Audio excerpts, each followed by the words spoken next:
hello अरे hello hello check चाप hello check चाप बहुत सुंदर महाराजा मरते थे नहीं अब काम प्रथमा में सुमिरन करूं एगो खाली हंसे खातिर व्यंग बोली ये तो हमारा के बुझाई दे लॉरी लगा दिए 5 बजे दे ही में दम नहीं खेलूंगी अच्छा हमरा कोई का मतलब ई बजे ब्यास ब्यास से द्वय युद्ध करे ओमे पछहरिया द्वय युद्ध करे लगा उनकर काम ब्यासी कोई ना हो जन ब्यास आगे से कहे तर पाछा से उनकर कहल काम जी सर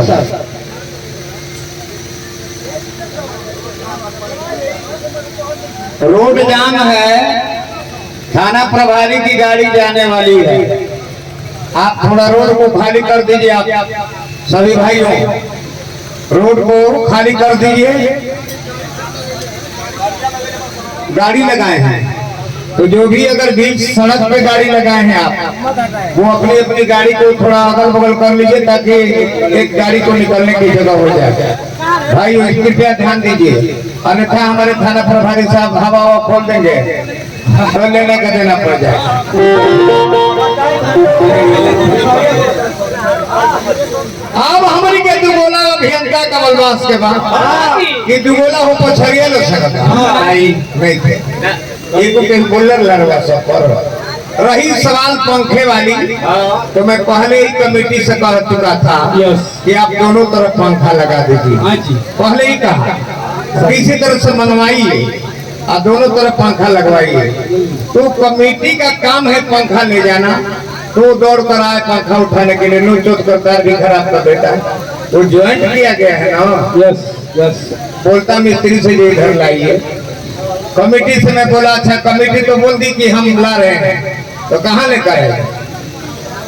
नहीं लेकर आए कि हम जानते हैं जितना लेटरिन करे के ताव हो उतना पानी छू के ताव ना हो एगो बड़ा अश्लील भाषा बोल रहा अनका लाड़े आ सरधा पाड़े जबकि मुंह पर माइक दिखल बा कि अश्लील भाषा का प्रयोग मत करे इस शब्द जन है अश्लील है तू जन बोल रहा है इतना बाउर बोल रहा कि तहर लइका बस तुम तो का कही अरे बाबूजी तो बोल जाने जी कहले बड़ी दी ई तो मुंह में चुम्मा ले बेला एक बार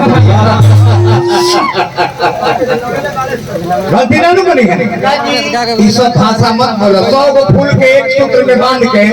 हमनी के माला दियाला कि समाज के एक सूत्र में बने हलो हैं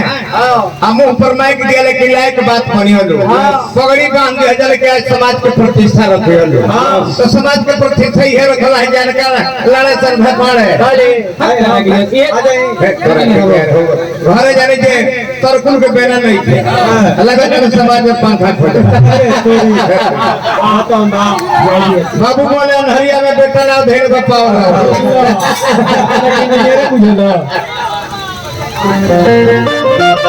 चलिए दोनों